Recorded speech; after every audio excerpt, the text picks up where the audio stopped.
Hi viewers, welcome to our channel. ప్రస్తుతం మనతో పాటు భరద్వాజ్ గారు సీనియర్ జర్నలిస్ట్ ఉన్నారు. వారితో ఒకసారి మాట్లాడదాం. సార్ నమస్కారం సార్. నమస్తే. సార్ అల్లరి నరేష్ గారు మనకు తెలుసు కామెడీ రోల్స్ నుంచి కూడా ఇప్పుడు సీరియస్‌గా ఉన్న సినిమా స్క్రిప్ట్‌లు సెలెక్ట్ చేసుకోవడం, సీరియస్ పాత్రలు పోషించడం మనం చూస్తున్నాం.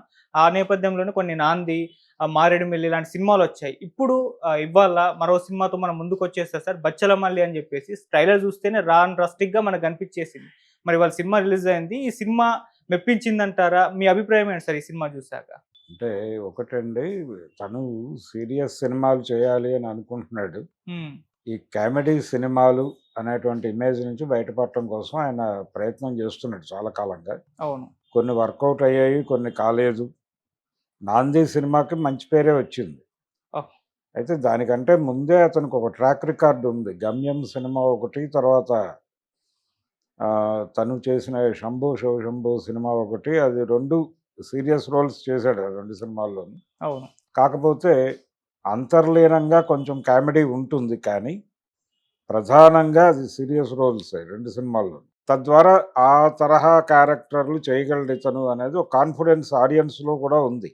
అయితే ప్రాపర్ స్క్రిప్ట్ దొరక్క కొంత ఇబ్బంది పడుతున్నాడు. 'నాంది' ఒక ప్రయత్నం. అయితే 'మారేడుమిల్లి' నియోజకవర్గం బాగా ఇబ్బంది పెట్టింది.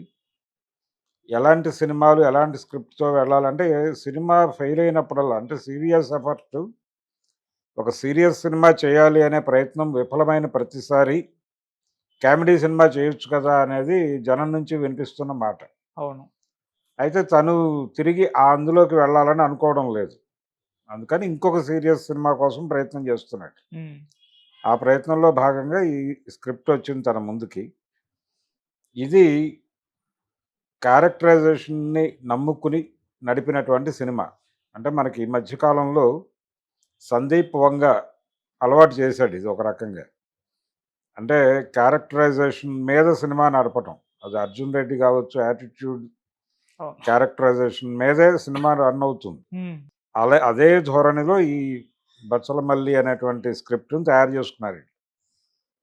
అంటే తను విపరీతంగా ప్రేమించేటువంటి వ్యక్తులు తనని తన నుంచి వెళ్ళిపోతున్నారు అని తెలిసినప్పుడు, ఆ వ్యక్తుల మీద కోపం పెంచుకోవటం, దాంతో పాటు తన మీద తాను కోపం పెంచుకోవటం అనేటువంటి ఒక విపరీత ధోరణి ఉన్నటువంటి క్యారెక్టర్.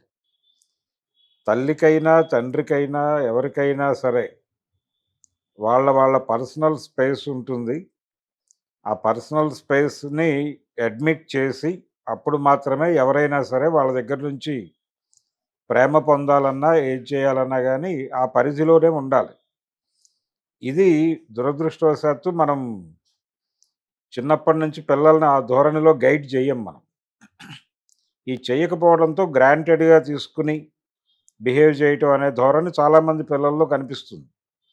అయితే క్రమంగా సమాజంతో వాళ్ళు మింగిల్ అయ్యేటువంటి ప్రాసెస్‌లో అర్థం చేసుకుంటూ, కొంత డిసెంట్ ఉన్నప్పటికీ, వ్యతిరేకత ఉన్నప్పటికీ అదేదో పక్కన పెట్టేసుకుని సాధారణ స్థితిలోనే జీవిస్తారు. ఓకే. అయితే ఈ పిక్చర్‌లో గూడా అలాంటి గొడవే. తండ్రితో ఒక గొడవ, తండ్రి పర్సనల్ వ్యవహారాలతో ఒక గొడవ, దాని నుంచి తండ్రి మీద కోపం తన మీద కోపంగా మారుతుంది. తనని తాను రూయిన్ చేసుకుంటాడు. తనని తాను చెడగొట్టేసుకుంటాడు. తన కెరియర్‌ని చెడగొట్టుకుంటాడు. అన్ని విధాలుగా తనని తాను ఇబ్బందుల్లో పెట్టుకుంటాడు. హ్మ్. అంటే తనని ఎవరు పట్టించుకోవటం లేదు, సమాజం పట్టించుకోవటం లేదు, ఎవరు అనే ఒక విచిత్రమైనటువంటి ఫీలింగ్‌లోకి వెళ్ళిపోయి విపరీతంగా వ్యవహరిస్తూ ఉంటాడు. హ్మ్. ఈ విపరీతంగా వ్యవహరించటము అనే ధోరణి మీదే ఈ క్యారెక్టర్‌ని బిల్డ్ చేసుకున్నాడాయన. ఇది మూర్ఖత్వము అని పేరు పెట్టొచ్చు దీనికి. ఈ మూర్ఖత్వము అనేది యాటిట్యూడ్ మీద మనం 'అర్జున్ రెడ్డి' ఇవి చూసాం. ఇది మూర్ఖత్వంతో మిక్స్ అయినటువంటి క్యారెక్టరైజేషను. ఓకే. ఈ క్యారెక్టరైజేషన్‌ని అడాప్ట్ చేసుకున్నాడు అతను, నరేష్. అడాప్ట్ చేసుకొని చాలా బాగా పెర్ఫార్మ్ చేశాడు. ఆ పాత్రకున్నటువంటి పరిధిలో తను ఎంతవరకు చేయగలడో అంతవరకు చేశాడు. అలాగే మిగిలిన క్యారెక్టర్స్ కూడా అందరూ, ఆర్టిస్టులందరూ చాలా చేశారు. సినిమా అంటే ఇప్పటివరకు తనకి ఈ అల్లరి ఇమేజ్ నుంచి బయటకు తీసుకొచ్చే ఒక బలమైనటువంటి సినిమా పడలేదు. ఇది ఆ లోటును కొంతవరకు పూడ్చిందనే చెప్పాలి 'బచ్చలమల్లి'. ఓకే. కాబట్టి డెఫినెట్‌గా ఈ సినిమా ఆడియన్స్‌ని ఎంగేజ్ చేస్తుంది అంటే ఒక ఫ్యామిలీ స్టోరీ ఇది. ఒక ఫ్యామిలీ స్టోరీని ఈ మూర్ఖత్వంతో లింక్ చేయటం ద్వారా కొంచెం అగ్రెసివ్‌గా నడుస్తుంది సినిమా. ఈ అగ్రెసివ్‌గా నడపటమే వాళ్ళ ఉద్దేశం. రగ్గడ్ బ్యాక్‌డ్రాప్‌లో కథలు నడపాలనేది కూడా ఈ మధ్య కాలంలో ఒక గ్రామర్‌గా పెట్టుకున్నారు డైరెక్టర్లు. అందులో భాగంగానే ఈ సినిమాలో కూడా గోను సంచుల వ్యాపారాలు, ఈ బ్యాక్‌గ్రౌండ్‌లో కథను నడపటం.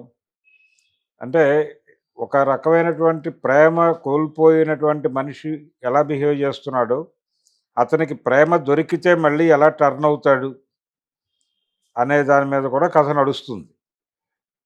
ఒకవేళ ఆ దొరికిన ప్రేమ మళ్ళీ దూరం అయిపోతే ఆడు ఇంకెంత వైలెంట్‌గా మారతాడు అనేది. హ్మ్. ఈ ప్రాసెస్‌లో అతనికి చివరిలో కనువిప్పు కలుగుతుంది. తను అంటే సమాజం తనతో అనుసంధానం కావడం లేదు అనుకుంటాడు గానీ, తను కూడా సమాజంతో అనుసంధానం కావాలని అనుకోవడం లేదనే విషయం అతనికి అర్థమవుతుంది. ఓకే. అర్థమైన తర్వాత సినిమా అది కంక్లూడింగ్ సెషన్ అలా పెట్టుకున్నాడు డైరెక్టర్ గారు. హ్మ్. అలా డిజైనింగ్ జరిగింది ఈ సినిమా. హ్మ్. ఎంగేజ్ చేయగలిగాడు, ఆడియన్స్‌ని కూర్చోబెట్టగలిగాడు. అన్ని విధాలుగాను, అన్ని విధాలుగాను పర్టిక్యులర్‌గా ఇంటర్వల్ బ్యాంగ్ బాగా డిజైన్ చేసుకున్నాడు. ఓకే. ఒక ఊహించని కోణంలో నుంచి అతని మీద దాడి జరుగుతుంది. ఆ దాడి ఎవరున్నారు, నేపథ్యం ఏమిటి అనేది ఒకటి గొడవ అయితే, హ్మ్. దీనిలో ఇంకొక లైన్ ఏం నడిపాడంటే ఈయన డైరెక్టరు, మనం ఈ మధ్య కాలంలో చాలా సినిమాల్లో చూస్తున్నాం. భిన్నమైనటువంటి టైమ్ లైన్స్‌లో వెళ్ళేటువంటి కథలను ఒకే టైమ్ లైన్ మీదకి పట్టుకొచ్చి చెప్పడం. దాన్ని కూడా అడాప్ట్ చేసుకున్నాడు ఈ స్క్రీన్ ప్లేలో.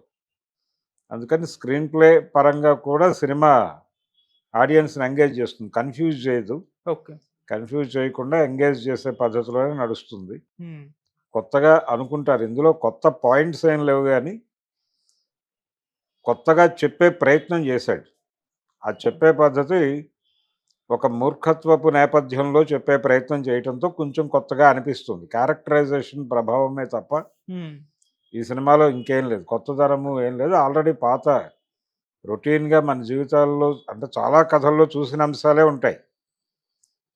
కాకపోతే దాన్ని ఇంకొక డిఫరెంట్ నేరేషన్‌లో చెప్తాడు అంతవరకే. ఓకే. ఈ చెప్పే ప్రయత్నంలో ఇతను ఎలా అర్థం చేసుకుంటున్నాడు అనే దాని మీద హ్మ్. విపరీత ధోరణి కలిగినటువంటి ఒక వ్యక్తి జీవిత కథ ఇది ఒక రకంగా. అన్నీ ఎక్స్‌ట్రీమ్‌లే. ఏదైనా ఎక్స్‌ట్రీమ్‌లోనే ఉంటాడతను. హ్మ్. నార్మల్సీ ఉండదు. అంటే తనని తాను సమాజంతో అనుసంధానం చేసుకోవటం అనేది ప్రయత్నం కూడా చేయడు. అలా ఒక విచిత్రమైన క్యారెక్టర్‌ని డిజైన్ చేసి, ఆ క్యారెక్టర్‌ని సెంట్రిక్‌గా పెట్టుకొని, దాని ఆధారంతో తీసేశారు సినిమా.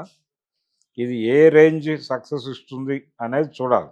ఓకే. థియేటర్‌లో అయితే పాజిటివ్ టాక్ ఉంది. హ్మ్. బయటకొచ్చినటువంటి ఆడియన్స్ కూడా పాజిటివ్‌గానే మాట్లాడుతున్నారు. హ్మ్.